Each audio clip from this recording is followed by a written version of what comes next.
Hi everyone.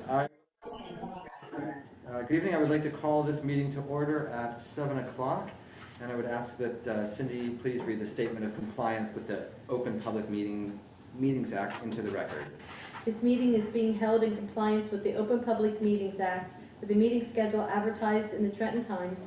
Meeting notice was given to the Hunterdon County Democrat, the Trenton Times, members of the public on the listserv, and department heads. The meeting agenda was posted on the city's bulletin board and on the city's website. This meeting is being streamed live and will be recorded using the Zoom meeting platform. Roll call? Yes, roll call please. Councilwoman Lambert? Here. Councilman Sanders? Present. Councilman Stegman? Aquí. Council President Taylor? Here. Mayor Noack? Here. All right, thank you. If you could please stand for the Pledge of Allegiance and a moment of silence.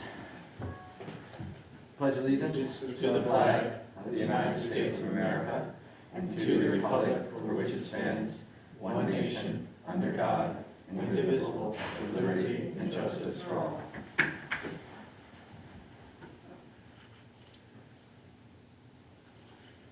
Thank you.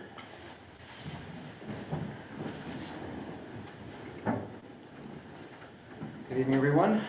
Our first order of business this evening is a resolution number 40-2022. It's a resolution to authorize the submittal of a grant application to the USDA and RCS Emergency Watershed Protection Program in the amount of $1,739,000 with a required match of 25%, or $434,750. So this resolution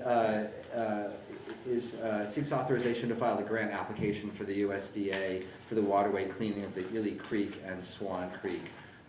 At present, the city's obligation is $434,750. After we receive our formal award letter, the city will need to adopt a bond ordinance to fund this project. And we only have 220 days from January 24th to complete the project, so the project will be completed by August 31st of this year.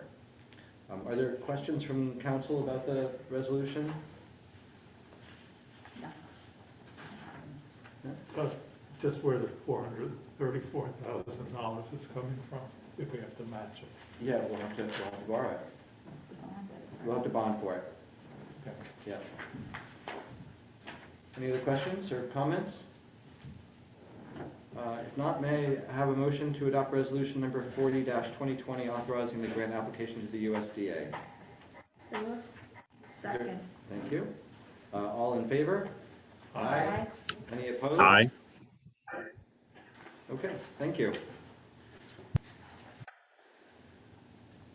Next on the agenda is a series of discussion items. We have a number of things that we'll be talking about this evening. And the first one on the discussion is paid holiday policy. And I'm going to ask if Cindy would mind just giving members of the public and the council a little bit of background on this. Oh, before we do that, Mike, can you make a note of how many people are with us this evening? We have 13. 13, okay. Thank you. So, Including us. Including us? Including the Oh, okay, Okay. and Ward. Okay, so several years ago, under two former administrations, prior to a holiday, we would always close half day. Sometimes you get out 12:30, sometimes 2 o'clock, depending on how generous the mayor felt. And the problem was that we weren't letting the public know. So I took it to the new administration, the last administration, and said, if we're going to start closing half day before a holiday or whatever, we really need to let people know. So if they're conducting city business, they can come in. So the former mayor and the former business administrator felt that because their salaries were the lowest in the county and probably in some of the state, that this would be a nice perk to give to employees to give additional time. And that's how that generated, and that's why you do it by resolution, so that we can put it on the calendar and let the public know when we're going to be closed. And We also started working at City Hall late on Tuesday nights, and we're the only branch of the city that stays late. So because City Hall works late on Tuesday nights, where other places are given half day, City Hall is given full day. So that's kind of how that came about. Thank you. Mhm. Some discussion from council on this? Thoughts? I guess, I mean, I understand prior administrations wanting to, you know, give a half day. That's kind of a standard business practice, you know, not always, but it's become more prevalent in the last maybe 5 years or so, industry-wide. And I worked for a company that was, you know, fairly conservative with its paid time off to employees.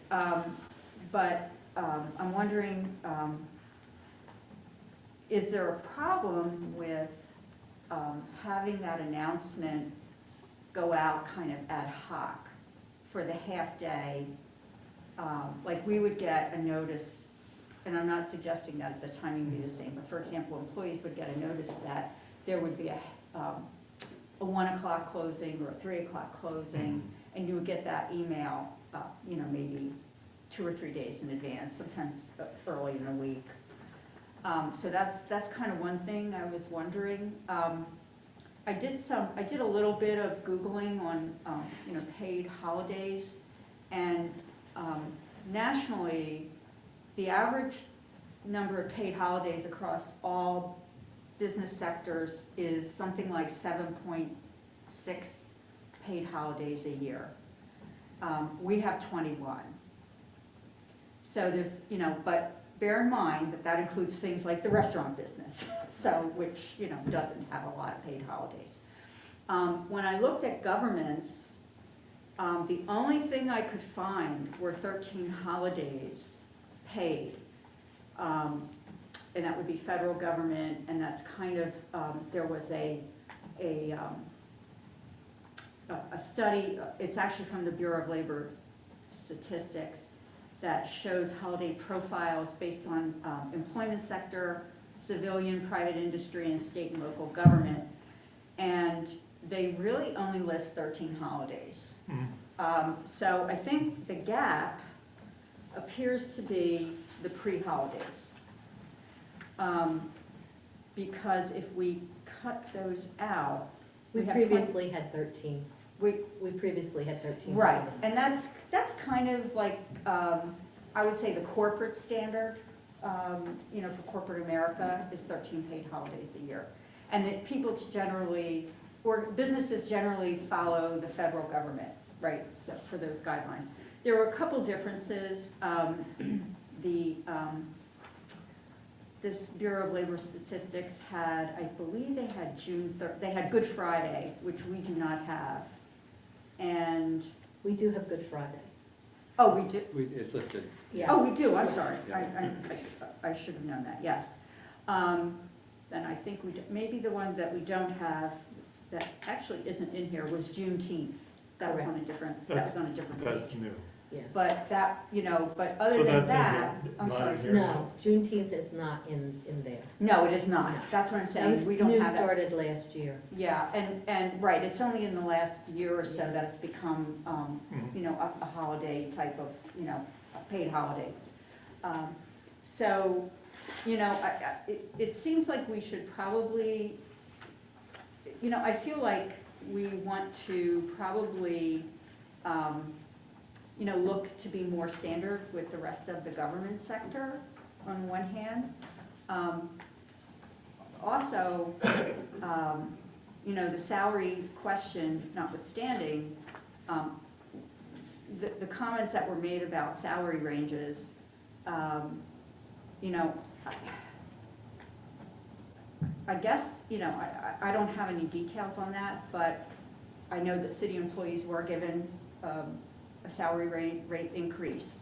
And I believe that this particular schedule was this schedule done before the salary increase? No, and honestly, the people who received the higher than the cost of living percentage was the Public Works Department. But the rest, all really, it's a 2% cost of living raise every year. And there have been years where we have not received it. Okay, okay. But didn't the, I'm sorry, No, go ahead. didn't the previous administration add to the health benefits? Oh, they did, that's correct. They added prescription benefits, dental employees pay for. Okay. Dental is paid for by the employees So, 100%. so, that, the dental one seems to be a really, they had a good lobby, let's put it that way. Good. So, I guess from a cost perspective, one could certainly make the point that the employee is paid regardless of whether they're working or not, right? These are salaried employees, you get the salary, you get paid for the holiday, or you get paid to be in the office. I think where it becomes a little concerning for me is that 21 paid holidays is like 1 month out of the year that we're not providing service to the community. It's a full work month. And 13 holidays is, like I said, is kind of the standard practice. But, it just, when you look at it in terms of what the service we're providing, I think there's room for discussion. Thank you. Other comments on this at the moment?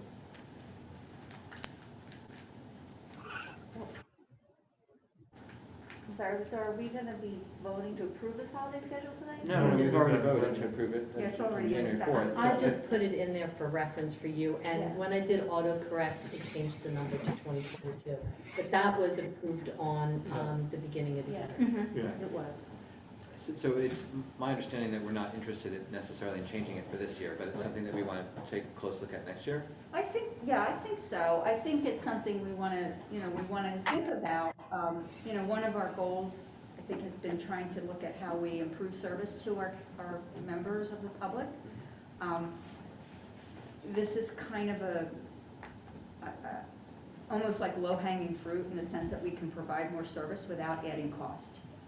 I mean, I think there's validity to that, but I don't subscribe to such a conservative standard that more hours equals better service. I think there's real burnout at times, and we need to be cognizant that more hours doesn't necessarily mean better service. But that said, I would rather consider this much later on than right now, given that we just passed it. And I would like to consider it in the context of better information about salaries. It's something I've been asking for several years, and there's been various versions of spreadsheets of salary comparisons that never met my standards, because I just want to see a very basic, here are the positions, here's equivalent in X places, and let's track it over time. So I'd like to take a broader look at how we compensate our staff, and then try to make those judgments as a more holistically, I guess. Right. I think that's a fair point. If part of the rationale was to be a form of compensation, then we should look at it in the whole context of what that compensation is. Yeah, I agree with that. Yeah. So let me just explain why it's difficult. To have it or to? No, to do the compensation when you actually look at other municipalities. For instance, my job, right? So I get one salary, but I'm the registrar, and I have many hats. When you look at other municipalities, you're looking at one salary, but they get paid individually for so many different things that they do. And so you almost have to know that when you're looking at the schedule to do a comparative, do you know?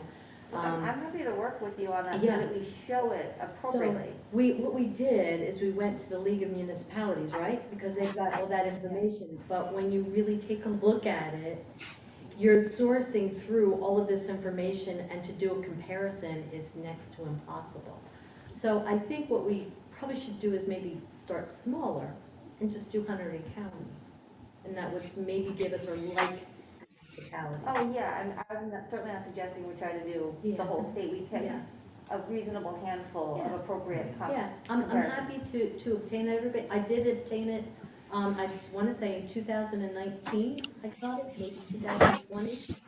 So we did have that information, but, it gets updated every year. We can certainly, Yeah, we did, ask for it. council did get some of that information the way it was filtered at the time. I think we can have a more constructive conversation. Agree. Yeah. Councilman Sanders, did you have something to add?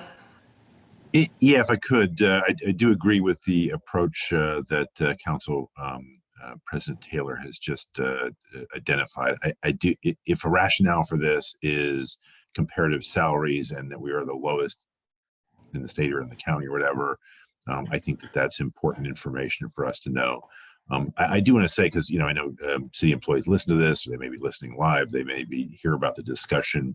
I do want to say that very appreciative of the work that the city does. We do have limited resources, so we're always sort of hamstrung in how we reward our employees. I will say that 22 days closed is a very high number. I just looked at the state's number. I think in the state is public entities tend to pay lower and have more paid holidays. I think the state has 14.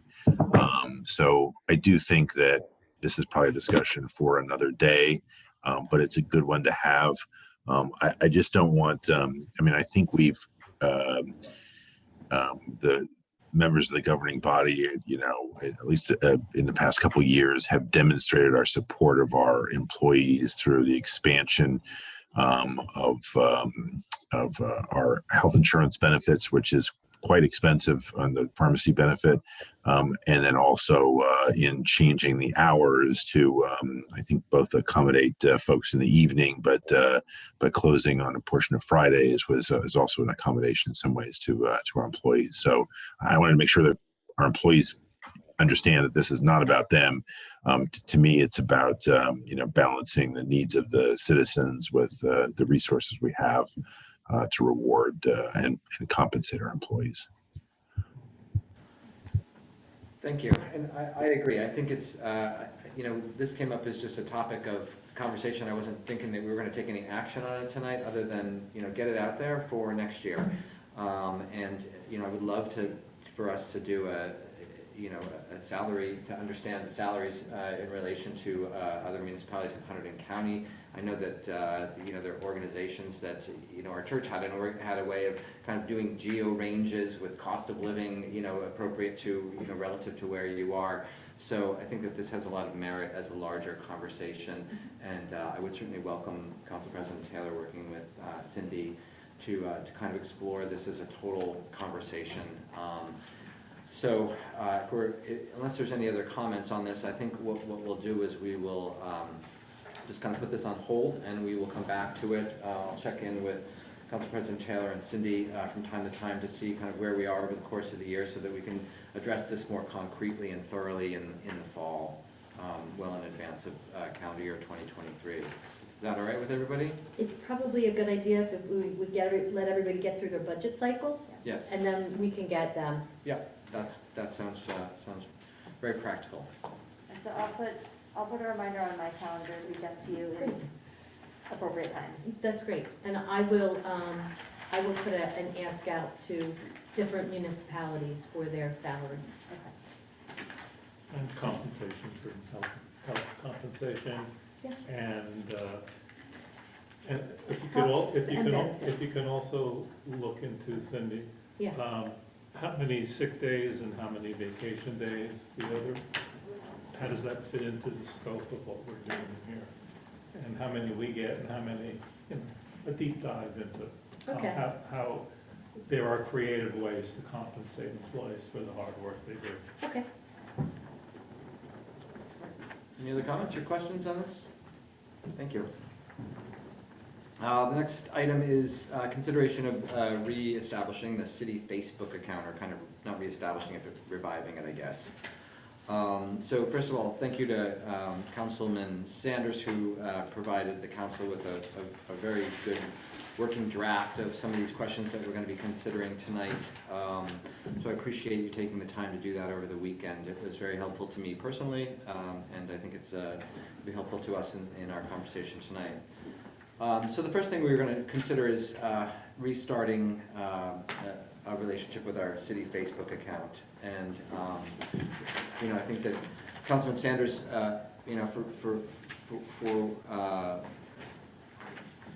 noted that he thought it should be used as a bulletin board. Well, first of all, I guess I should ask: is everyone willing to consider this question? Yep. Yes. Councilman Sanders, are you willing to consider the question?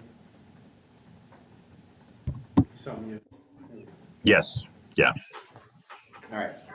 So there are a couple of things that we want to accomplish as we move forward with this conversation. What do we want to accomplish by restarting Facebook? There's been some suggestions that it should just be used as a bulletin board, at least at the very beginning. I think part of the trouble that we've had in the past was kind of wandering away from announcements and into the realm of policy, where we had a lot of commentary from the public that felt like it was sometimes. Well, I won't say what it felt like. I'll just note that there was a lot of public comment on it. So, I would be in favor of giving this a try if we're using it strictly as a bulletin board, just pushing out announcements. JCP&L, the power's out, the plows are out, this, that, and the other thing. So I'd like a little discussion or a comment from the council about how they would approach using Facebook. Is this a good start, or do you have other ideas? Go ahead, Ward. Oh, sorry. It's hard to judge when to jump in here. Yeah, I just want to thank you, Mayor. And to me, the beauty of Facebook, if you will, is that we're sort of meeting people where they are, right? Just people aren't necessarily hopping onto our website to get information, every 5 minutes or whatever. There's a lot of people that use Facebook and use it for information. So, it's like, why did Willie Sutton rob the banks? Because that's where the money was. It's just we're meeting people where we're going to where the people are. So I think it has utility. And as you correctly pointed out, I think that there was concern about pushing sort of kind of more political or policy agendas. But if we can, in those rare instances where the street sweeper's down, can give folks a notice that it's down that day, or that the snow plows are out, or whatever, I think it would be a useful tool to really quickly get accurate information out to folks. So that was my thing. I think I really would like to see it open back up for use for that limited purposes to, do announcements like that. Thank you. Ward, thank you for this comprehensive approach, or map, I guess, roadmap of how we might approach Facebook. I think it's, and Facebook is kind of the topic, but, and you allude to it in your notes that, in your document, that there should be I think there should be other social media presence as well. Technology is kind of moving away from websites, from static websites, and more towards social media, so Facebook and Twitter. We have the Swift 911 service, I think, right, for emergencies. Although I have to tell you, I actually signed up for West Amwell as well, and I get a lot more text notifications from West Amwell. So I think I think the most robust platforms would be Facebook, Twitter, Instagram, which I don't use that one, but lots of people do, and texting. I think those are pushed to the user, to the consumer, and people tend to look at them.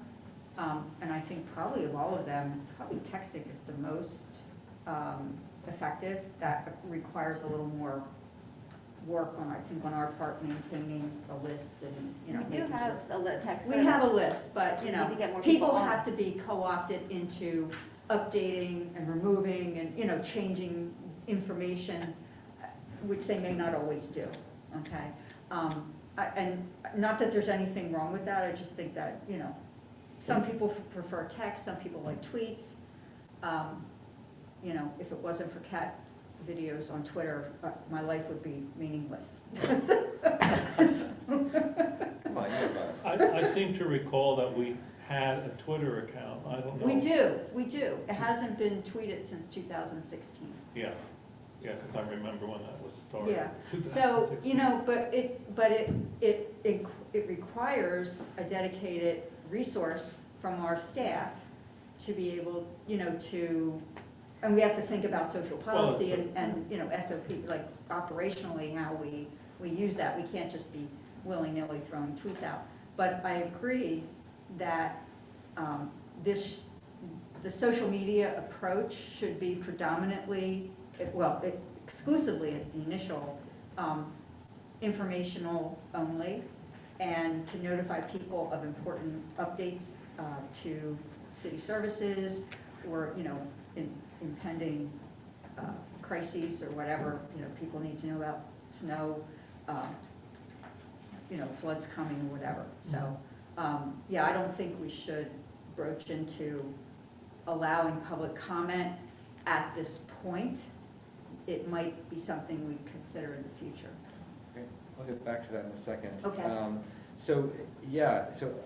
I'll let you both weigh in here. I just want to jump in on one thing. I think for tonight, we're just kind of thinking about Facebook as a way to kind of re-engage on social media. Okay. That's what I'm thinking. Some of this will be also about who's going to do this, right? I mean, we're now doing Lambertville Matters in-house. We have to be mindful of kind of bandwidth with our city staff. Certainly the admins for Facebook could be myself, it could be maybe Cindy, maybe Mike, and possibly Lieutenant Brown if he's got some kind of, if there's something to put out there. So these are things that we need to consider. I think that we could look at crafting a social media policy that might include Twitter or other platforms, but for the moment, I'm just trying to get us back onto Facebook, which is where there seems to be a lot of people, local people who follow Facebook pages.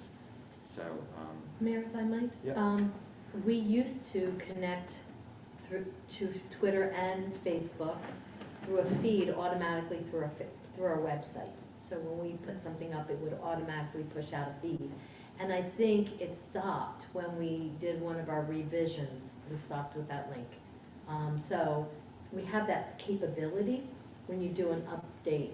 And Mike would know more about this than I do, but. We use email, we use MailChimp to broadcast emails. Any message we do in email can automatically be posted onto Facebook, onto Instagram, and onto Twitter, if we link to that. I think, listen, I manage the Facebook and social media activities up in Clinton for the town up there. And I think the approach you're looking at is one that will work. Use it for announcements. Actually we encourage our council members not to participate in any form of comment that's on there. There's only one person really who would respond, would be the mayor. And that's after sometimes, most of the time, consultation with council.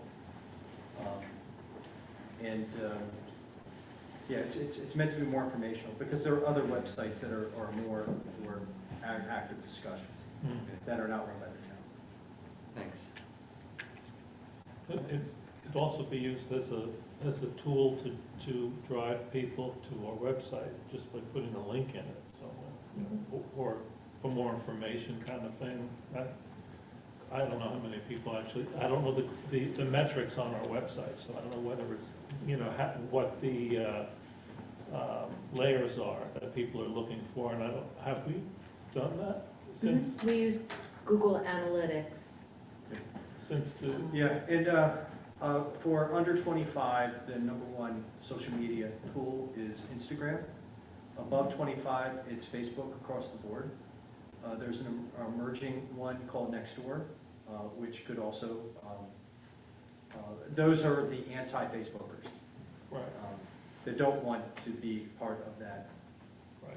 that Facebook crowd and all that vitriol that may happen sometimes. Nextdoor gets in a lot of trouble too, though.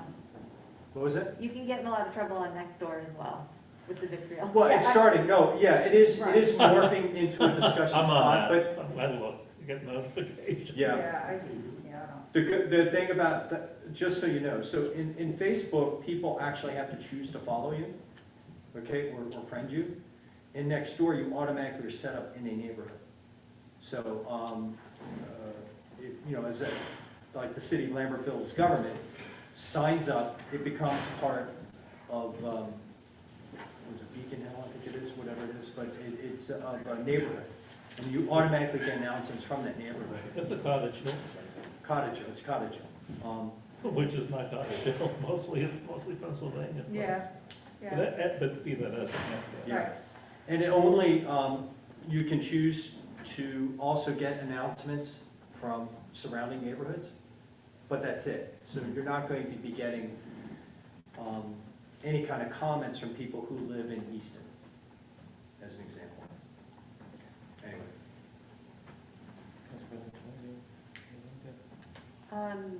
Yeah, I think whatever we can do with automatic feeds, we should do, as much as possible, and hit as many platforms as we can. I do think we should, our social media presence should be more of a billboard, because, not billboard, bulletin board, thank you. We don't have the capacity to keep up with the comments and to monitor them, and there are plenty of other local sites where people can go and share their opinions on certain things.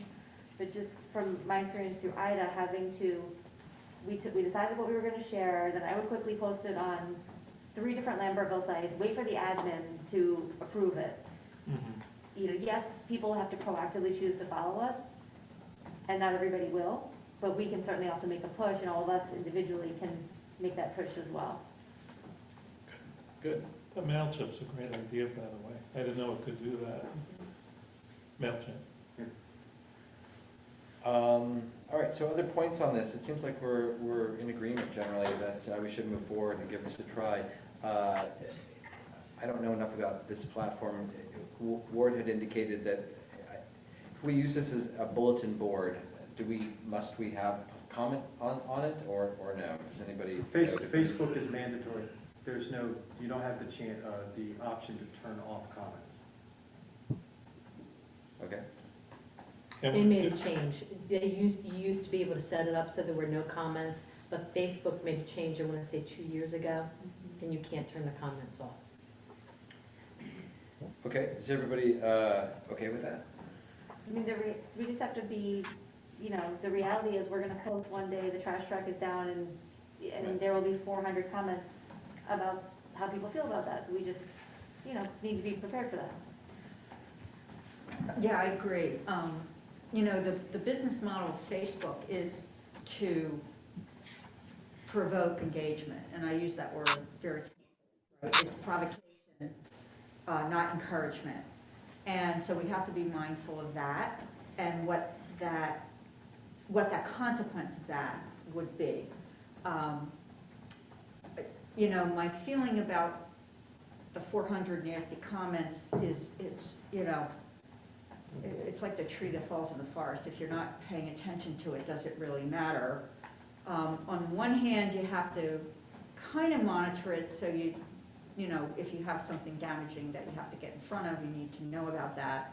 But, you know, in some ways, nothing is, to me, it's like when you get somebody who's intensely negative on social media, which seems to attract people like that, you know, there's nothing so powerful as silence. So I think it's just a discipline we all have to consider. As long as we have a policy that, which is what we're discussing, it's clear that our use of social media is not intended as a back and forth, as a conversation. And we will, if we do this, we will have a policy that makes that clear. Right, right. And can our policy also include the ability to delete comments at our, the discretion of the mayor, or, no? We No, can't. We're getting Okay, a No, show. Oprah does not allow for you to delete comments unless they're profane. in Correct. nature. Okay. That's Or- the only or time evoke in the past violence. that we've done that. Or what? Or evoke violence. Yeah, mhm. so they're the only times, and what we did is we didn't delete them, we hide them.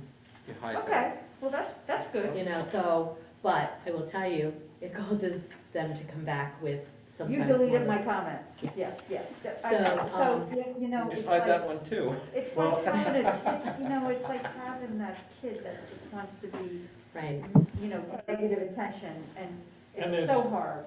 And there's a certain amount of anonymity on this as well, Oh, totally. right? People So say you things on know, pho- you could have, People say things on social media they would never say Well, to the 'cause they person don't know if who you they were are. looking at them. but maybe we can drive, if people have questions, maybe we can drive with a link that asks the mayor, that link that goes to your account.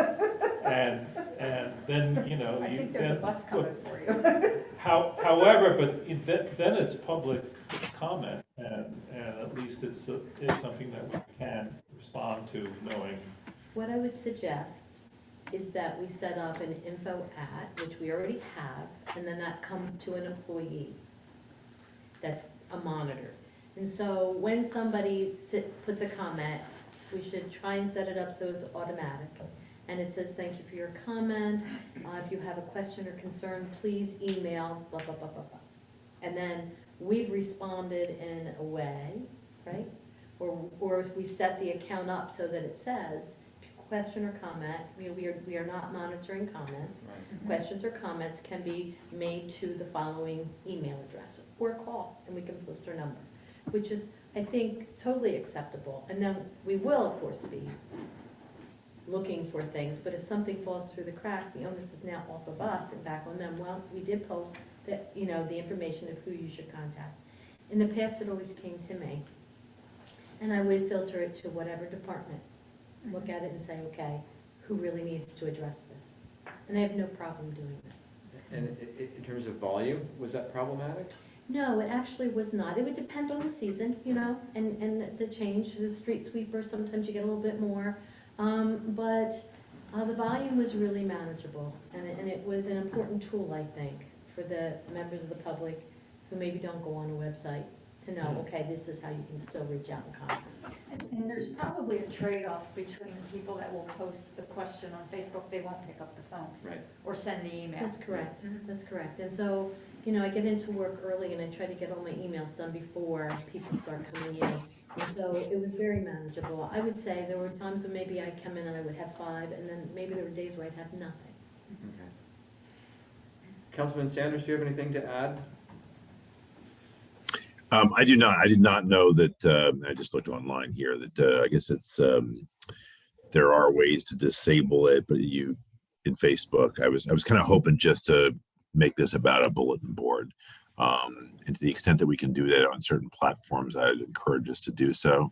But if the platform doesn't allow a suppression of to limit it, I'm not sure that we can hide specific ones again, unless they're it meets certain standards. The selective hiding of certain messages, if somebody just doesn't disagree with, I couldn't quite hear the whole conversation around that, but I'd be concerned if it was profanity or something that's different, but sort of objectionable comments, we just don't like them or whatever, it obviously couldn't hide those. Those would have to be shown. There's only one time in our history of Facebook that we ever hid something, and it was profanity. And it was very yeah. vile. And we Yeah. hid it. As long, And yeah, that, sent a message Yeah. to that person stating that your message has been hidden, it violates our Facebook policy.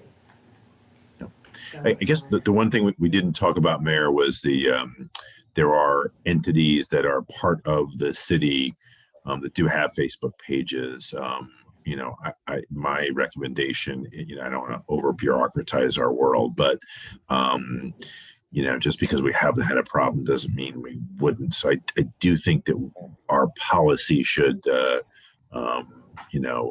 stretch to all entities that, boards, commissions, and other entities that are under the control of the city. That's a good point, thank you. I suppose these entities, boards and commissions we've allowed a fair, I don't know to what extent we have to allow a fair autonomy. So this is an interesting question, maybe not for tonight. I don't know the answer to that, but it seems that the ones that have independent Facebook pages, feels like there should be some conversation with the governing body about, whether that's allowed, whether we have the authority to discuss this and so forth. So, Well, I'm just gonna make a comment. Those sites would also, Oprah would apply to those too. So Right. they need to archive their comments. They need to maintain the integrity of everything that's posted. And so that's something to check out right from the beginning. Do we know who has their own? Environmental Commission, and who was the other one, Ward? Councilman Sanders? The library, and also I think that the Parks and Recreation Commission has one as well. Parks and Recreation, okay, thanks. There may be others. Those are the ones I think I'm aware of. Yeah. All right, I'm gonna move this conversation along unless anybody else has any other points to make. I Yeah. just did a quick search on disabling Facebook comments, and I'm not putting this out there to problem solve, but it looks like depending on how the post or the site or the group is set up, you might be able to tweak it, but I don't know if it's going to be labor intensive to do that. Like it says, Facebook group where you're an admin or a moderator, you can fully turn off comments for any post you want. Yeah, that's for Facebook group, not a Facebook page. Well, And that's what I'm saying, we might want to rethink the structure. That's all I'm saying. Yeah, I've explored it in Clinton, and for the purposes of council, Facebook makes money by tracking comments, because they know what you like, what you don't like, what you react to, and who to sell that time for to advertisers. They're not Right. about to turn it off. So it's more about making sure that everything that city does on Facebook and other social media is done right. And is it possible to turn off comments by post as opposed to the entire page, is what I'm... No. Oh, No, well, and it's not, it's I actually just saw not some, recommended. all right, we don't either. have to get it. Yeah, it's not recommended either. All right, I think what I'm hearing is that we'll consider using Facebook again, that we have concerns about public comment. I think that Cindy's approach to response and automatic response to public comments might be a good way to start. It seems to me that we do have kind of a draft social media policy that we can work with at the council level. So if nobody has any objections, what I'd like to do is to finish up this conversation and commit to crafting a social media policy over the next couple of weeks, sending it out to council, tightening it up, and seeing if we can't come to an agreement about the policy at our next meeting or by March 1st at the earliest. Does that seem okay to everybody? Yeah. Any Yes. concerns? Okay. All right. Thank you for that. Moving on. So now we're going to talk a little bit about public engagement and public comment at meetings. So the first part of this is to discuss written public comment. So again, using Councilman Sanders' outline here as our framework, he suggested that our goal should be to make sure everyone gets a prompt response from at least one city official to an email or letter, to ensure that messaging from the city is accurate and not conflicting unless it is about a policy matter for which there may be different points of view, to avoid duplicative and unnecessary efforts by council and staff, and to avoid overburdening staff with tracking too many emails. So we know that recently we've had a number of issues with the sheer volume of written letters and emails to the council, and there's not always it's not always clear who may be responsible for responding when it's written to a number of people, and Oprah limits the ability of council to effectively communicate, and members of the public generally don't understand this challenge. And members of the public will announce in meetings who has responded to emails and who has not, created an atmosphere where everyone is expected to respond to every email if they don't have access to information to respond. So, we want to talk a little bit about this tonight, just in terms of what we think might be a good way forward with this. According to Ward's framework, we should be clear that every council member should feel free to respond to any email. So we're elected individually, so if someone writes to Councilwoman Lambert, that she should be able to respond, absolutely. I think that should continue to be a good policy. And that maybe we request that council members copy Cindy and or the mayor or another staff person on email responses to make sure that someone is aware of issues being raised and how the city is responding. So one of the things I've asked the city employees to do is municipal employees, whenever they have an issue, whenever there's an issue with a resident, to copy me on the response so that I'm brought into the loop. And it seems like this would be a good idea in instances where there's a question about who should be responsible for something, or if there's an issue that feels kind of beyond the scope of an individual council member, to respond or to forward the email to me and let me kind of handle it. So that's kind of my thinking on that.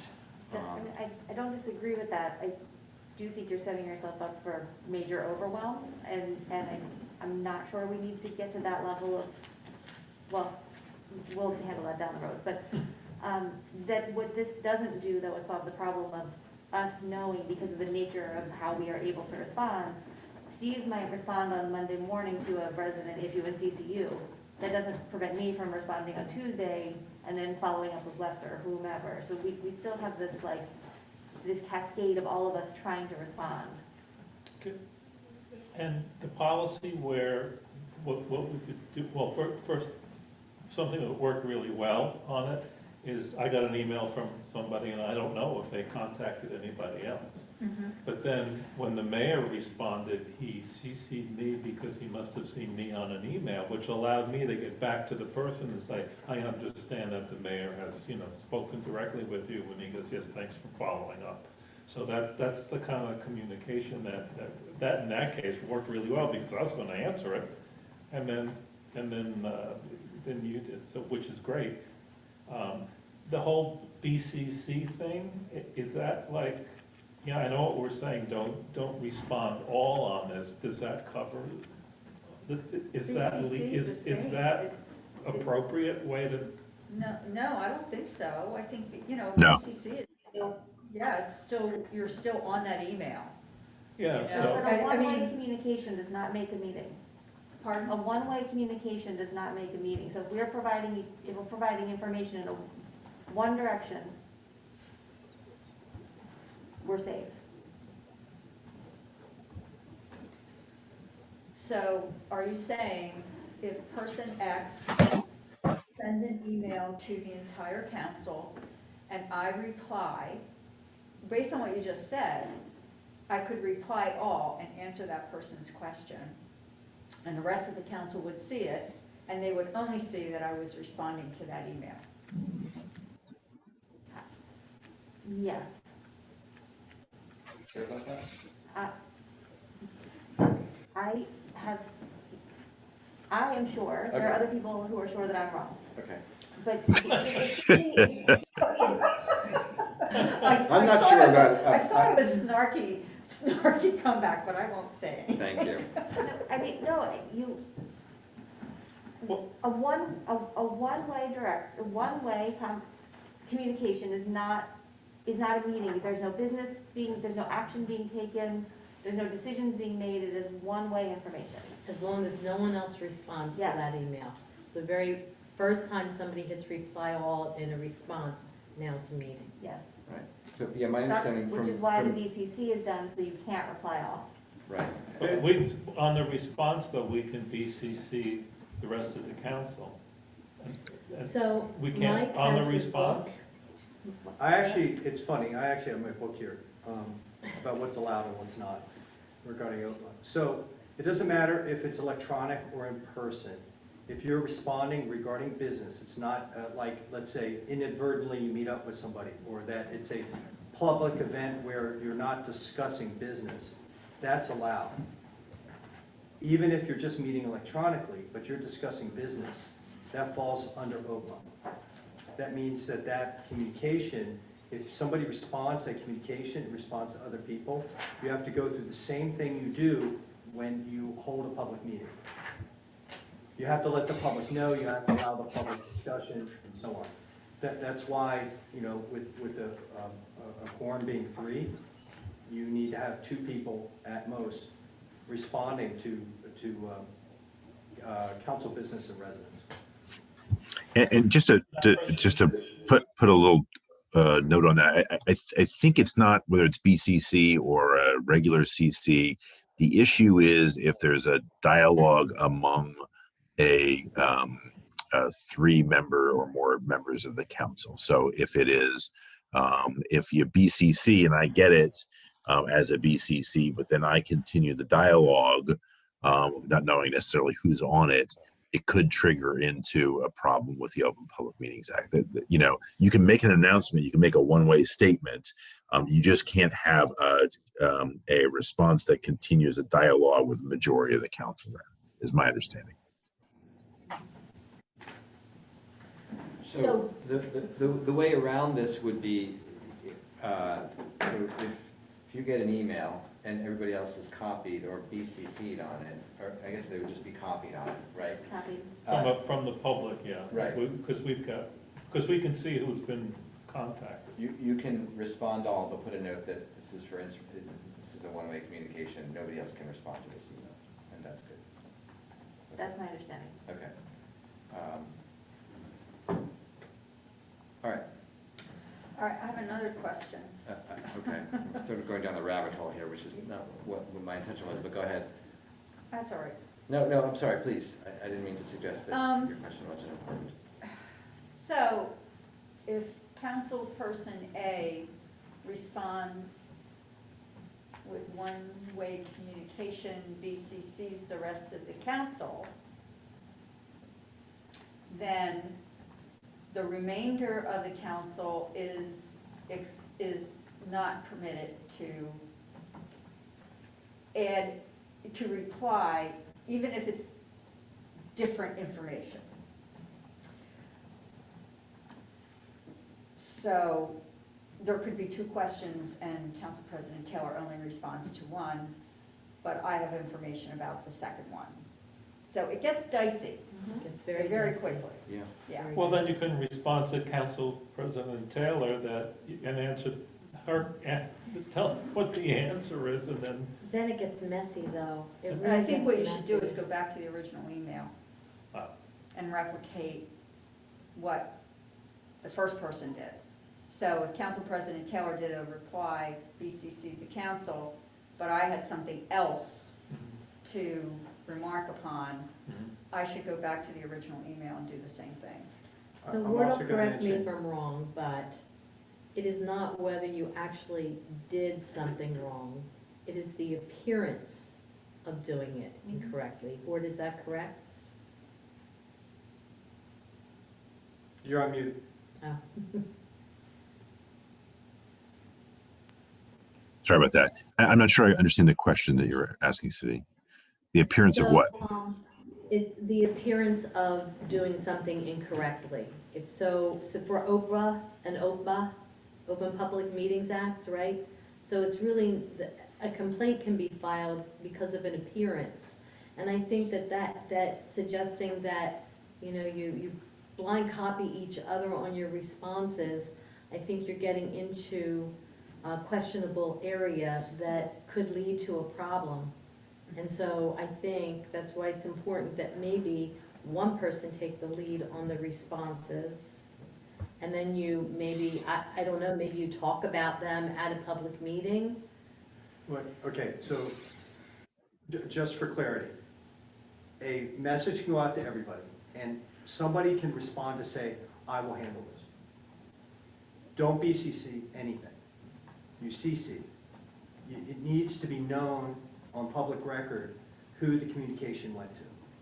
So there's no reason to hide it, because somebody's going to take the lead, they're going to address it, and that communication about if that's something that will need to be responded to, can be handled in a different way, and officially. This is the issue regarding OPA. If it's just directed towards me, and I don't have the answer, or I don't think it's appropriate for me to answer, I'll loop the mayor in. In cases where I don't know if there's been anybody CC'd on the email that a constituent sends me.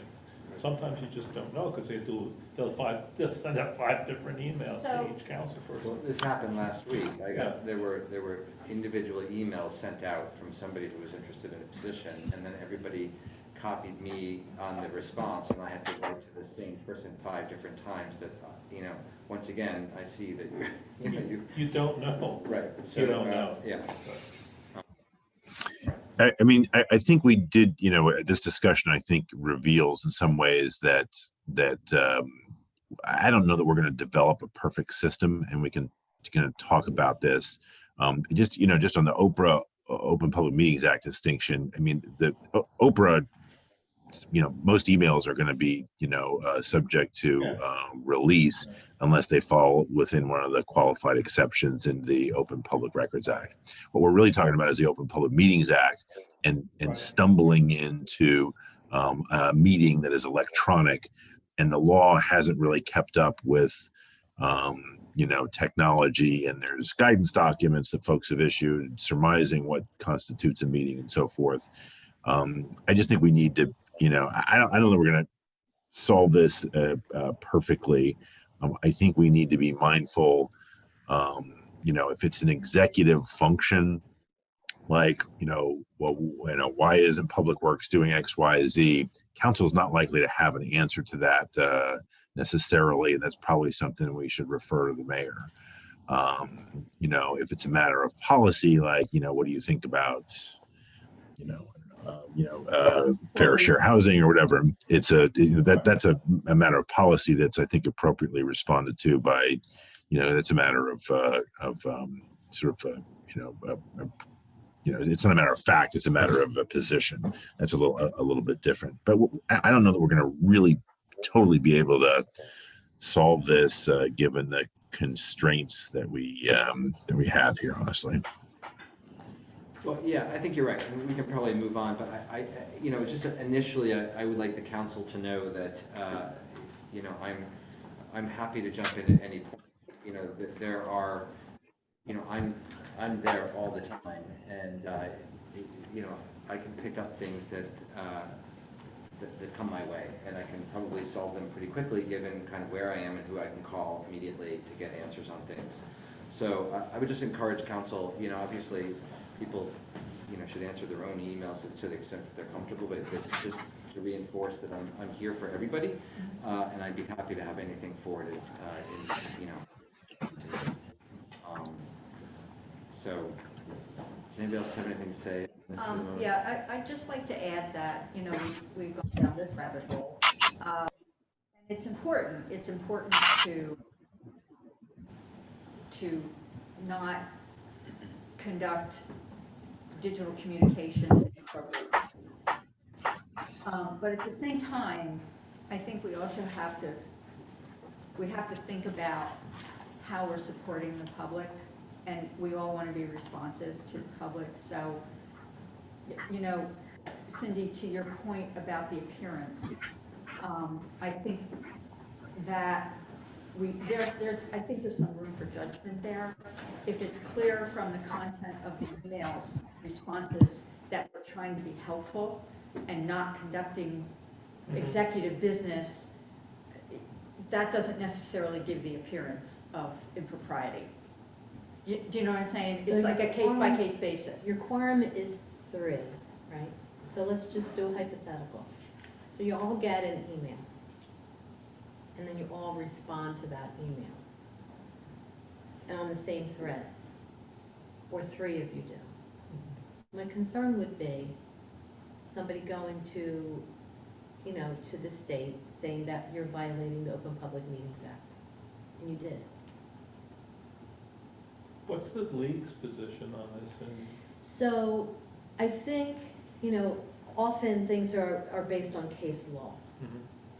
And there's an awful lot of case law out there right now.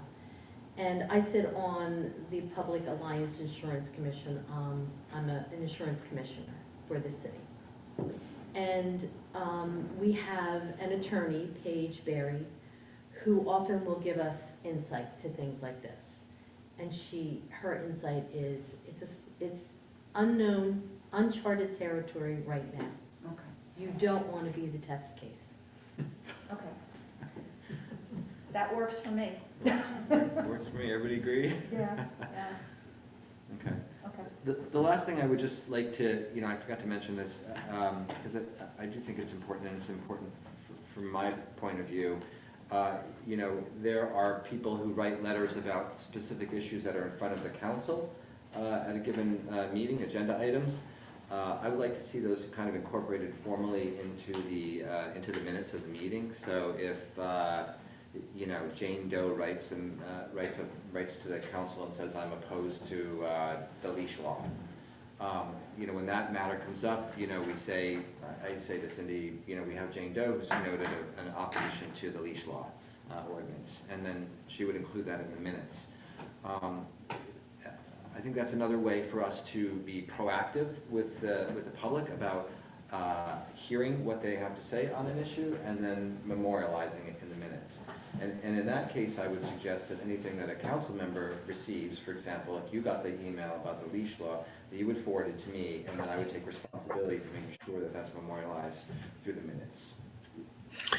The one caution I have, Mayor, is that at the height of some of our issues in the last administration, got like 120 emails, if we're all getting the same emails and we're all getting 120 emails on the Clausen property, whatever it is, 120 times 4 is the number of emails that you'll be getting.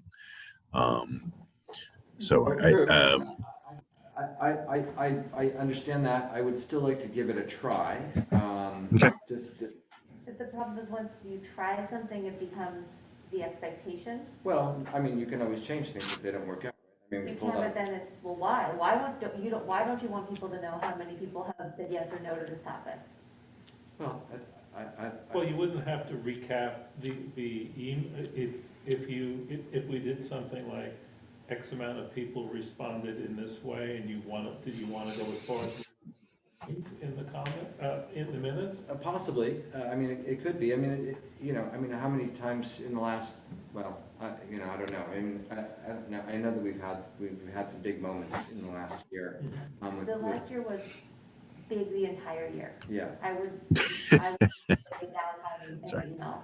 Well, the one counter argument I might make to this proposal would be that anything that comes into a council member that says I'm opposed to the leash law ordinance, that we just have a standard reply, rather than having to, I think that some of the burden on the council has been in the last year, is people feeling the individual need to reply, in depth or with some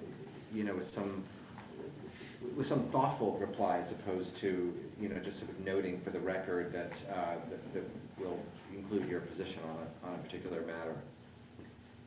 Instead of giving an answer. Yeah. I may just say that, we'll register, your point of view with the council, and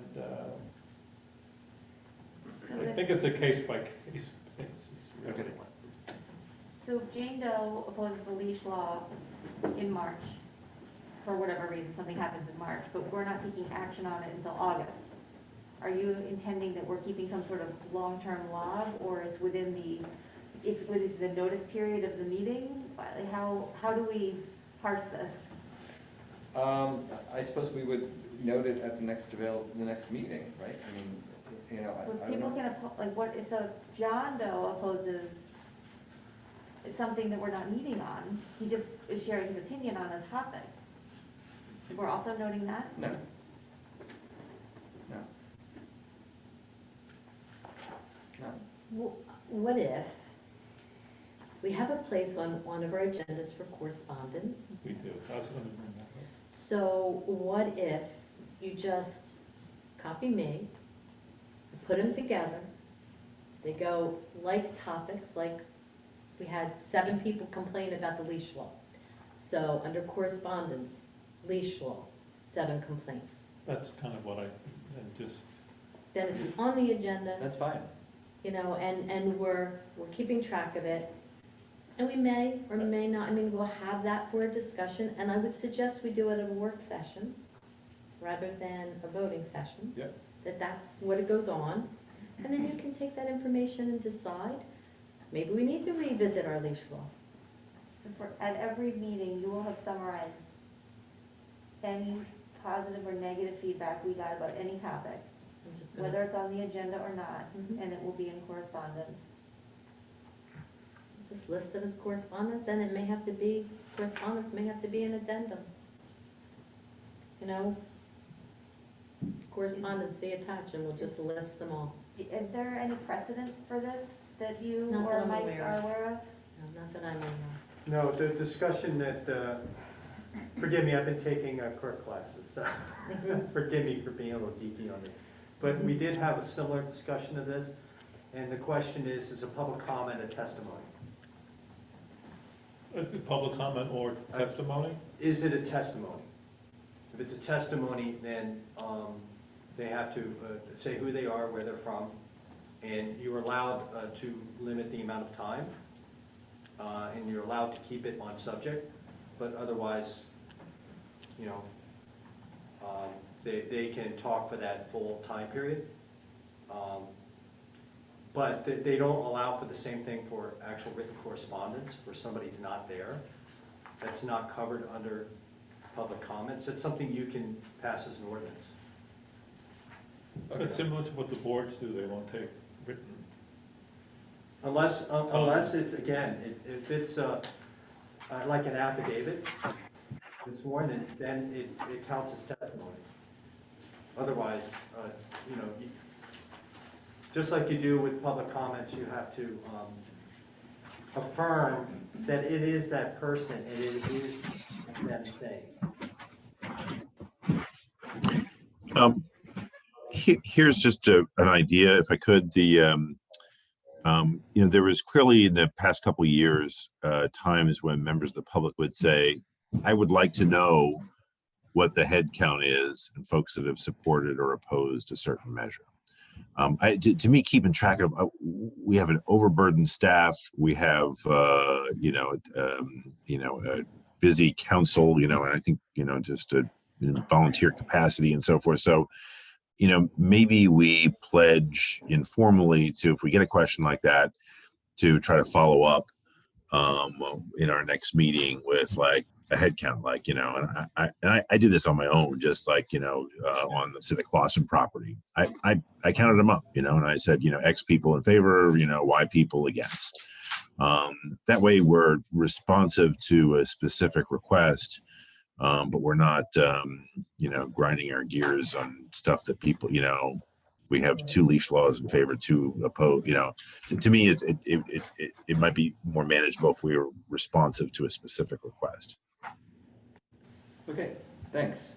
Then let's, And I think Ben and I, someone asked Ben and I the same question about, because often we'd be on the same email together, or just comparing notes, and, we, just like you did, board, the ones that we got, we would count the number of fors and against. We didn't list the people who said they were for or against, but if they're saying something in an email, it is public record, so, I don't have any problem.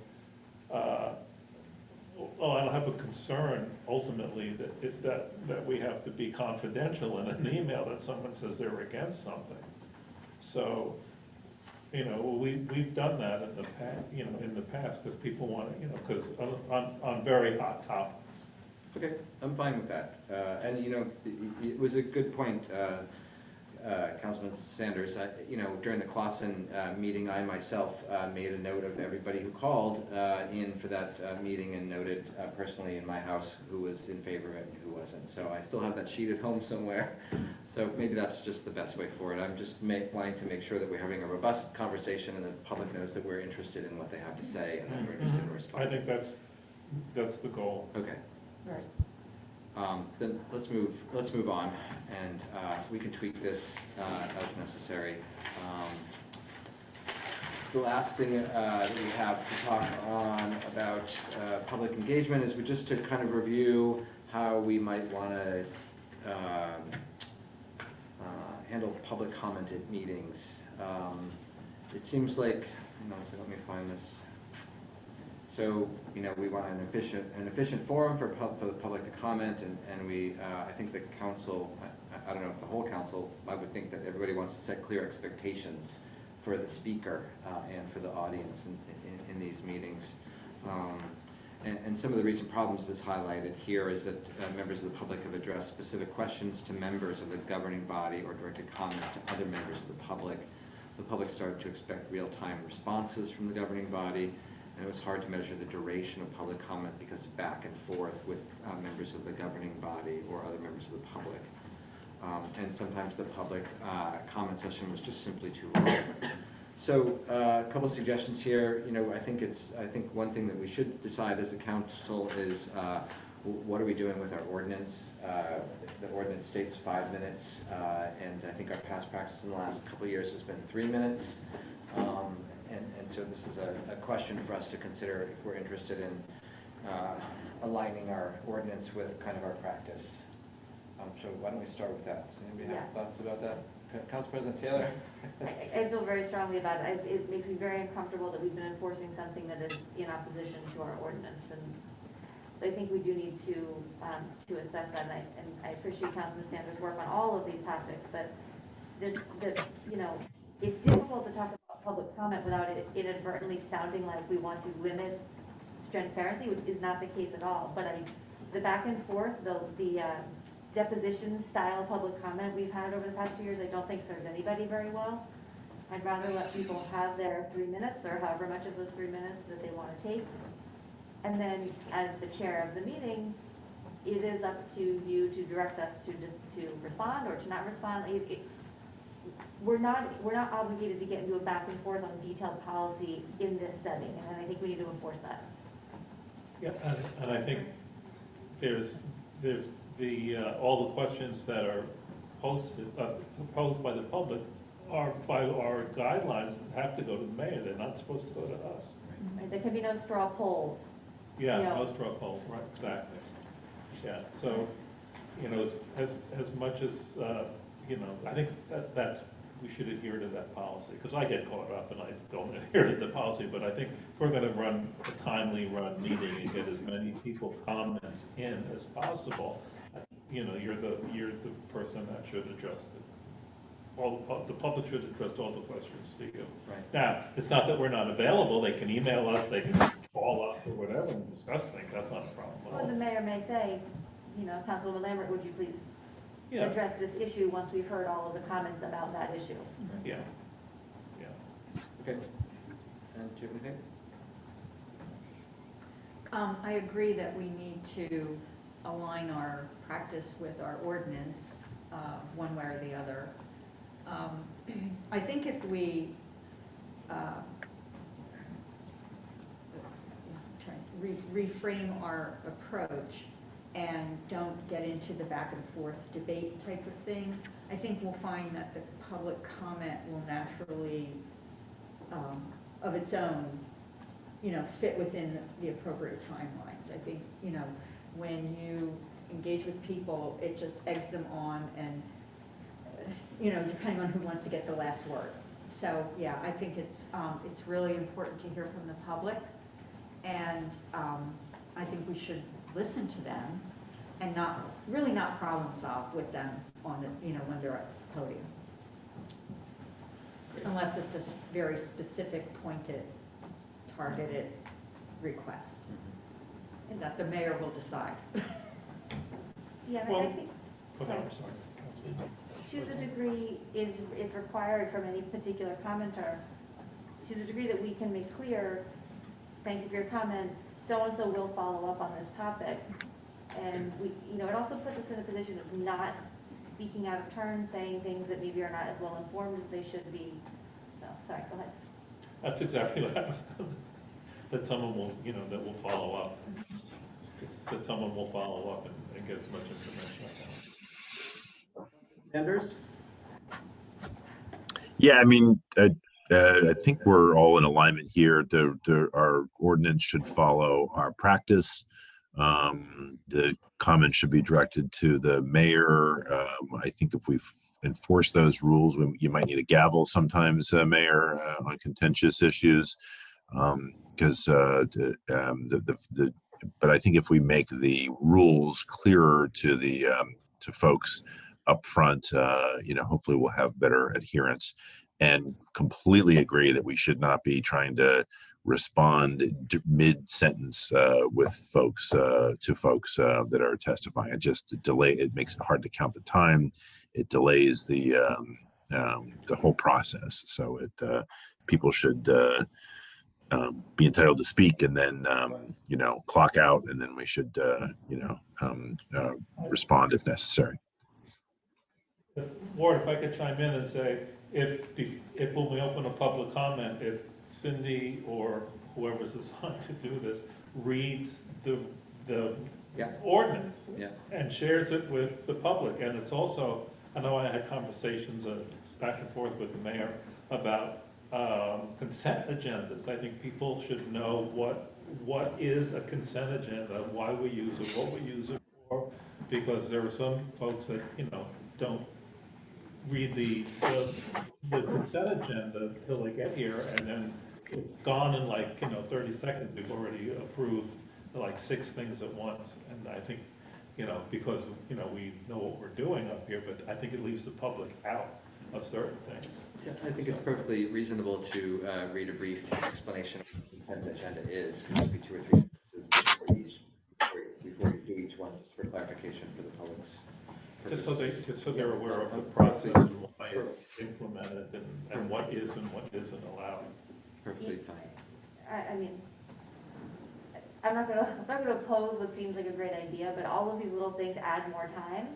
And there's so much about our process that not everybody understands. If we try to explain the entire process about everything up here, we're gonna find ourselves in trouble. So I get the point, but I'm not sure that's the solution. We can list it on the agenda. You could write it in, on the We can agenda. put consent agenda, and after that, exactly what it is. Right. Thank you. Good. Good reference. Okay, so I'm going to move this along because I think it's a good idea. I think that council can work in the next couple of weeks to have I'll touch base with everybody about what they think the alignment of the, what the timing should be, or how we might change the ordinance, or not change the ordinance. We can do that offline, but I just wanted to get this out there as something we are considering doing. So, Ward, it sounds like you're falling down the stairs. Are you checking your smoke detector? I'm not alone in the room here, and I had my mute button off. Sorry about that. Apparently Are you not. popping popcorn? All right. All right, so I'm moving that along, and we'll work on the rest of that offline. What's next? I believe we have. Let's see here. Cherry Street. So we have a Cherry Street, the North Union Street Park on the agenda this evening. I am going to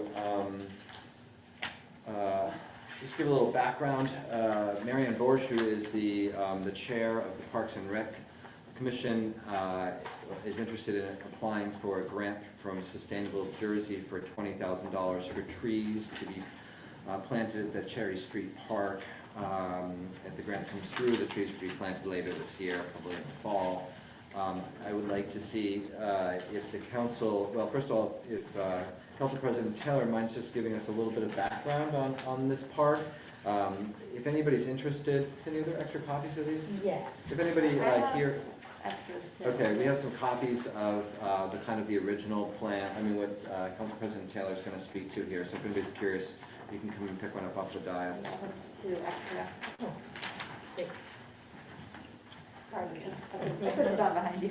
So these are, that's like, and then this, I think is your contract. Okay, so the Anybody's history of interested. this is that the city purchased Cherry Street, the Cherry Street North Union lot. I think the sale went through in 2011 or 2010. It went through one of those I years. want to say it was 2012, but I could be wrong because we were talking about it. It was the very first thing that we did, and I believe it was the very first action, January 1, 2012. Okay, well, we can look at the tax records, but anyways, it was a long time ago at this Yeah. point. Well, just not to jump in here and contradict anybody, the date on the bottom of the Yeah, that's design 2014. 2015. Yeah, different, different. So we purchased the property and then nothing happened with it. At the time, I was on the Environmental Commission. Environmental Commission was concerned, well, hey, we've got this open space that there was a big public push for information to get the referendum to pass because we had to purchase it with referendum approval. So in the winter of 2013, fall of 2013, through the Environmental Commission, we did a citywide visioning process to see what do people want on this property and to come up with a concept plan. A local business person paid a local designer to come up with some plans based on public feedback, full disclosure. The local designer is my husband, was all of the above, was my husband. And so we had meet sessions in here and people said all the things that they wanted. The things that they got the most votes was not possible, it was an ice skating rink, but after ice skating rink, lots of people wanted a community garden. There were lots of people who wanted more passive recreation space for adults in particular. There was a feeling at the time that kids had enough and there needed to be more places that weren't playgrounds. And so in 2014 then, a couple design concepts were put forth. Council approved one of them. And then from there, not much happened until the city engineers took the concept plan. So it was not a full plan. It was not, fully developed for construction by any means. City engineers went and started to implement pieces of it fairly unsuccessfully. There were some trees planted and then they died. There was a rain garden put in and it wasn't maintained. And then Lambertville Goes Wild started to maintain it again. Fast forward, we did not ever put the money in to make it a park. And then Ida hit, and now we're here. And so I, think it's a great idea to have more planting and support this grant effort. My only two things are, one, and it's been a long time, but we did promise the public something. We said we were gonna do something and we didn't do it. Planting trees semi-permanently changes the face of a place. So if we get the grant, how we plant the trees, we might just wanna consider how does that enable the initial plan to be completed should we find the money. With the caveat that, given Ida, we may also need to think about what that site can do for stormwater mitigation, bigger picture than infiltration with the roof. So that's the quick history, and I'll stop there. Thanks. Okay. Do you mind if I let Marianne have a few words just to see if she has anything? Is that okay? Yeah. Marianne, do you want to speak to this for a few minutes? Sure. Is the mic on? Do you mind just coming over and? Right up here, Marion, that mic's on.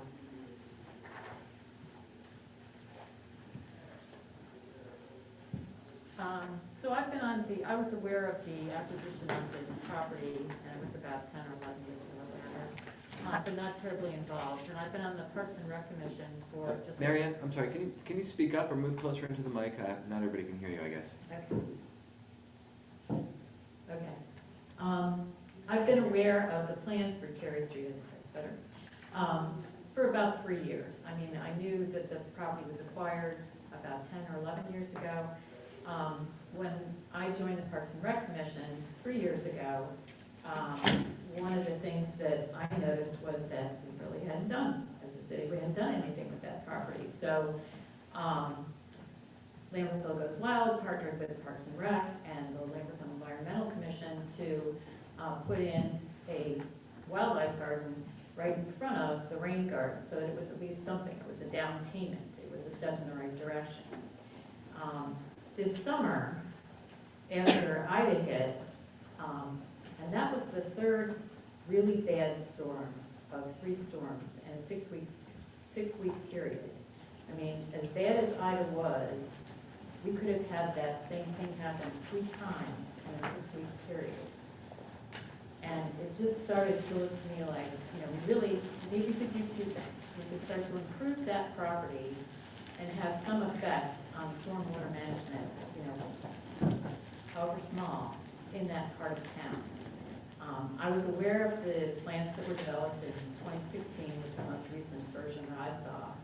And when we came up with the landscape plan, we tried to respect the plan that was drawn up in 2016 with a couple of modifications, partly informed by 2 things. One was the acquisition of the Clausen property, and another was the fact that climate change is here and we're experiencing it. So we really kind of have to factor that in to every decision that we make.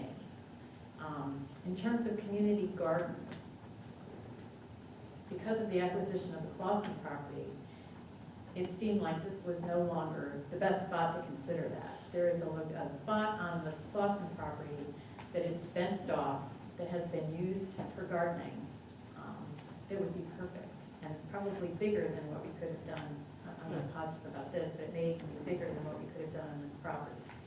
So that's a ready-made spot that if the city chooses to have a community garden, we could get that up and running, hopefully with very little, if any, investment, rather than putting community gardens here on the Cherry Street property, where we would have to build a fence because of the deer in the area, and where it's now known to be in an area that might be flooded. So it seemed like maybe not such a great idea to do that. We've left in the now proposed plan, so we put trees in that area. And by the way, I do want to just mention that the proposed plan also, if funds allow, provide for planting herbaceous plants under the trees, if we have enough funding. Again, just to help manage stormwater, to make it more of a green space. Every plant that we put in helps to mitigate temperature issues. So, I mean, there's a lot of benefit to it. There still is potentially space for some kind of sports court. I don't know that there would be room for 2, but there is open space that is lawn. So because, you know, we do this landscaping, if we choose to do this landscaping, it doesn't preclude the possibility of adding other things over time. My personal recommendation would be to avoid anything that puts in any kind of impervious surface. Because I just think we can't afford to do that right now, again, because of the effects of climate change. So I kind of spearheaded this, and I think it's the right direction to go in. We're very happy to listen to input people have. If there are any, you know, modifications that you'd like to see to the plan, we're happy to do that. But I think that, you know, that lot's been sitting there for 10 years, or 11 years, or whatever it is. And it's time to do something about it. And we can do something that helps mitigate climate change, both to manage stormwater better and to provide shade, which helps to mitigate temperatures. I mean, you know, we really need to start thinking about these things. And it has the potential to be a really pleasant green space for everybody down at the end of town. The Parks and Rec Commission we voted in favor to do this. Again, we're happy to hear modifications that people would like to see. We're open to it. Lambertville Goes Wild is in support of it, and the LAC is also in support of it, the Environmental Commission. I provided the plan to the Shade Tree Commission, but I haven't had a chance to meet with them yet. Again, we're open to their input as well. The Parks and Rec Commission has talked about, we've purchased new benches for Mary Sheridan Park with some funds that were left to the city by Jamie Fox, former resident. And we're hoping to be able to refurbish the old benches and move them to this park. We think we have more picnic tables than we really need in Cavallo Park, and could also move a few of those down here too. So we can really make a nice passive green space for people. A lot of people like to play with their dogs on the lawn there. That would still be possible. So I think it's a step in the right direction. It doesn't preclude making other changes in the future. It's something that I think that we can accomplish this year if we get the funding to do it. But again, you know, happy to hear any input, happy to consider any changes that council or members of the public are interested in seeing. Marion, I have 2 questions for you. Yes. It's my understanding that we wouldn't be able to do this tonight, but that the council would pass a resolution in support of this. Yes. And that may be predicated on the necessity of wanting to bring the public in and having a public hearing just on this, you know, public informational session on this. So I assume that there's no issue with doing that. No, well, no, I wouldn't say there's an issue, but this is just a grant application, Right. which is not a foregone conclusion that we will get the funding. Right. So I don't, just thinking about the timing when we align more public comment or more public input might be better aligned with when we know we can do the work. Okay. All right. Would you have any objection if we advertised the fact that we were considering this and invited people to come to our next Parks and Rec meeting, which is next week? Or do you think it would be better if we postpone that? No, I think that's fine. I mean, yeah, I think that's fine. It's a little bit different for Parks and Rec to have that conversation than for council to start talking Right. about big plans for Right. a park. Right. Right. You know, we don't want to hide anything, we're open to input, and so I would just like people to know. I mean, I was considering putting in just a couple of sentences in this week's Lambertville Matters to the effect that we actually have engaged a contractor to clean a lot up, for one thing, and that we're considering doing some landscaping, if you're interested. I'd actually like to post the plan on the city's website so that people can see it if they want and make comments. I'm sorry, Councilman Stegman, you had a comment or a question? What's the deadline? I'm sorry. Oh, the deadline for the grant submission? Yeah. February 11th. We don't need a resolution from council until March 18th.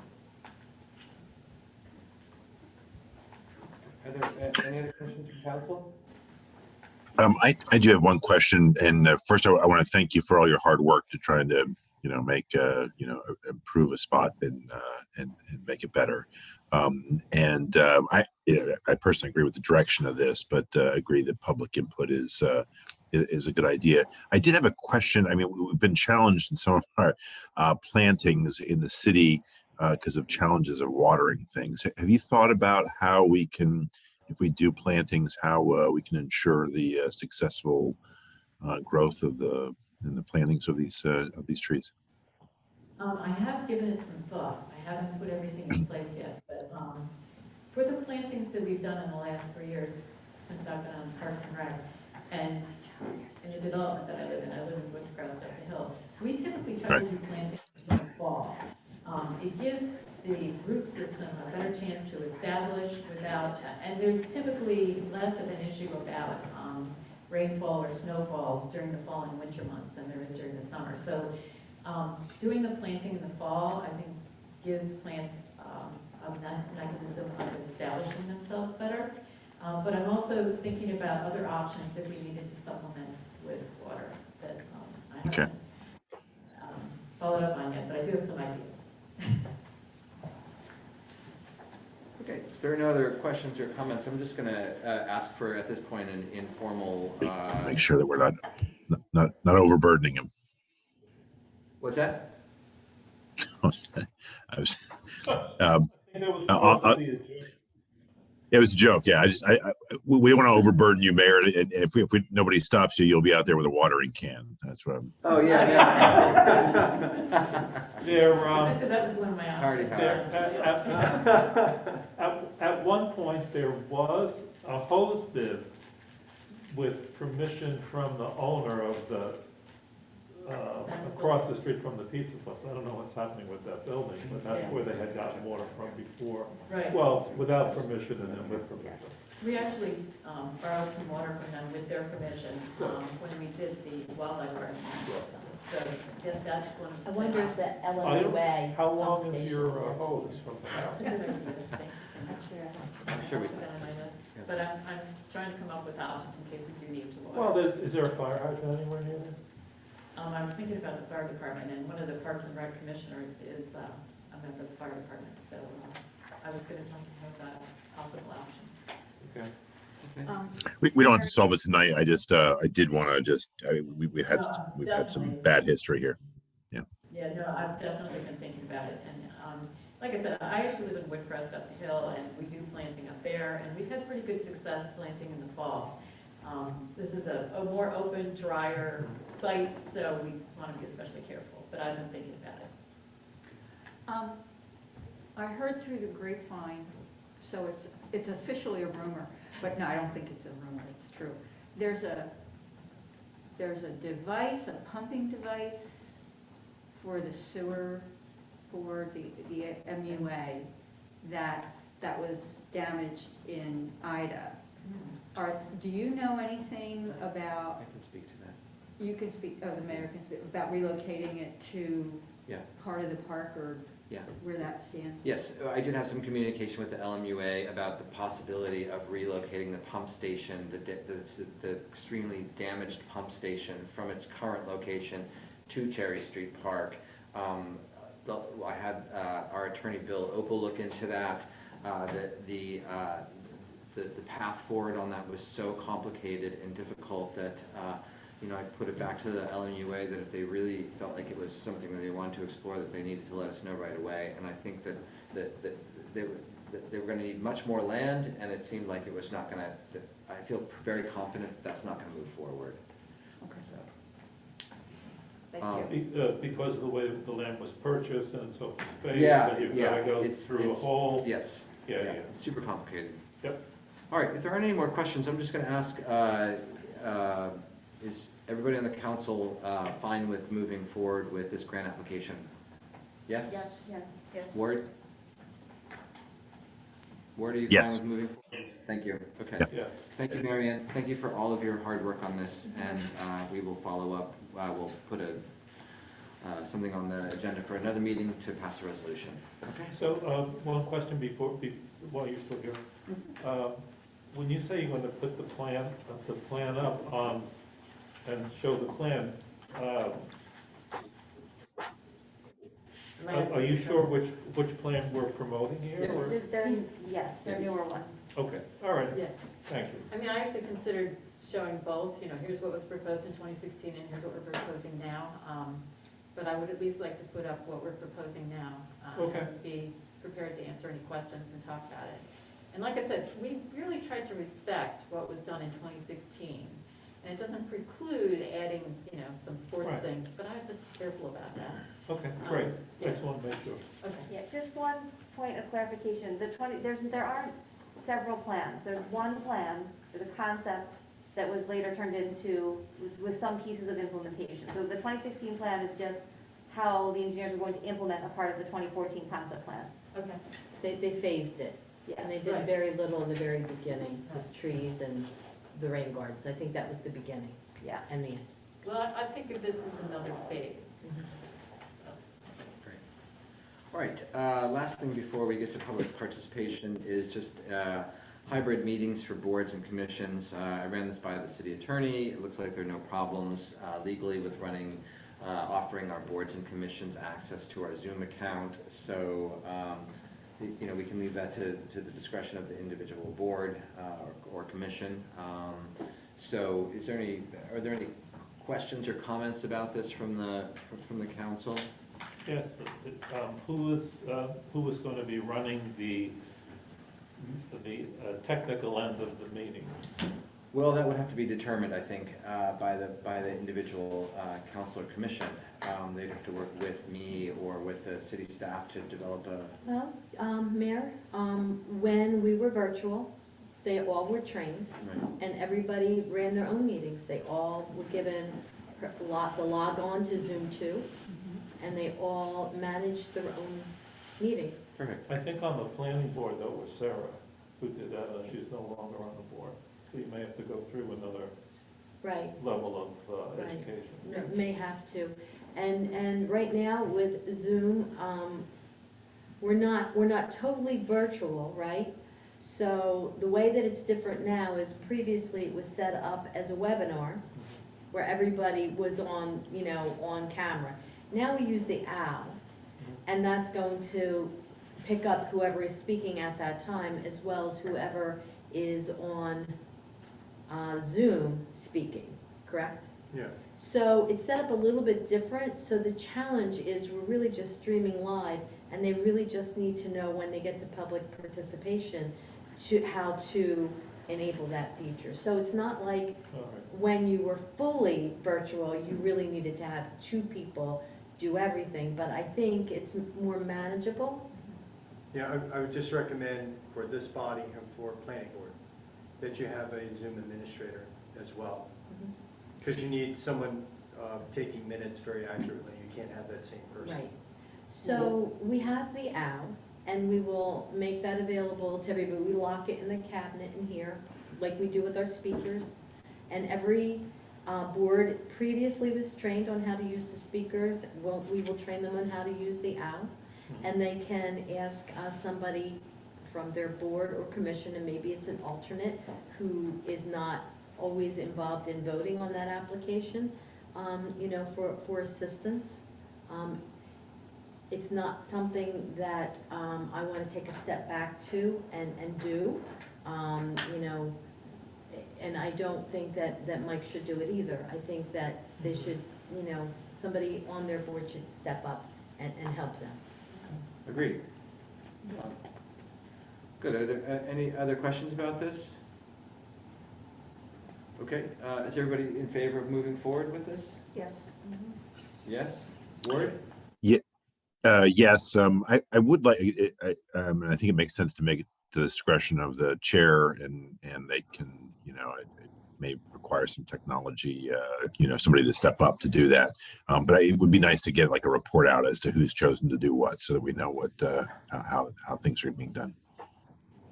Absolutely. That's a good point. So we will do that. Thank you. Good. I'd like to open the meeting up to the public for participation at this time. Are there any members of the public who wish to address the council? Yes. Step up to the podium and state your name and your address, please, for the record, and then give us your comment or question. Judy Gleason, 86 North Union Street. I just wanted to say a couple of quick things of all the discussion that you all have been having. One is with respect to the holidays issue, and I know you're feel as though you can put that off until next year. I was a public employee in public service most of my career, not all of it, but most of it. And I know when a body has problems with money, they have to do something, and I have lost holidays. And I get it. When you work for the public, sometimes you have to realize that how you're getting paid is taxed directly from the people who live there, whether it's the state or the town. Now, I worked for the state and I worked for the federal government at different times. And this is a reality that I really wish we would think about more quickly than just wait until next year, only because this is a very tight and difficult budget year. And if we don't look at something like this now, how are we going to look at all the other things? So I would just ask you to rethink that a little bit, because it just seems like it might not be a place to do anything. It might not be a place to give more complete service without having it cost more money, but it might be. So I'm just encouraging you not to say, oh, well, we can't do it now, we'll have to do it next year. And the second thing, you were talking about social media and everything. I really hope that you consider that for the public, and I know loads of people, I get that I'm not 25, but I know loads of people who no longer do Facebook, who never did Facebook, who sort of hate Facebook, or who don't even know about Facebook. And so for the city's notification, bulletin board style stuff, most of us go to the city site. That's where you see, I mean, are we gonna have garbage this week? Is the sweeper gonna come back? So I would encourage that whatever time and attention goes into that, realizes that that is a site, driving traffic to that site might at the end, do a better job for what you're trying to do to communicate with the public and to give information to the public. So that was, I'm not really asking for anybody to answer. I don't think you guys can answer on the night. I think you all would like to be able to be thoughtful about things. I certainly don't expect an answer. I'm just trying to put things out there and asking you to think about them. And hopefully you'll think about it in a good way, but you'll think about it. So thank you. Thank you, Judy. I would just say on Facebook, I think our goal is to increase our, our information outlets, that's all. I personally love using the website, and I find that it's the best place for me to go. And I'm not on Facebook, but, we have had many members of the public who I've had several emails written to me specifically about the possibility that some people have Facebook on their phones, and when the power is out, that they're using their phones for information. So, our approach, or my approach with Facebook, is just to provide another method of informing the public, not to replace in any way our current methods. All right, if there are no other members of the public, I'd like to ask for a motion to... Do we have anybody on? Oh, I'm sorry, do we have any? Well, make a request if anybody wants to talk to raise their hand. Yeah, Yes. if anybody would like to speak from the internet world, raise your hand, please. No, sir. Okay, well, thank you, everybody, for joining us this evening, and do I need to make a motion to go into closed session? Somebody, you need to ask, so Okay, somebody needs to. Can I have a motion to go into closed session this time? Second? Second. All in favor? Wait a second. We need to articulate the reason we're going to the closed session.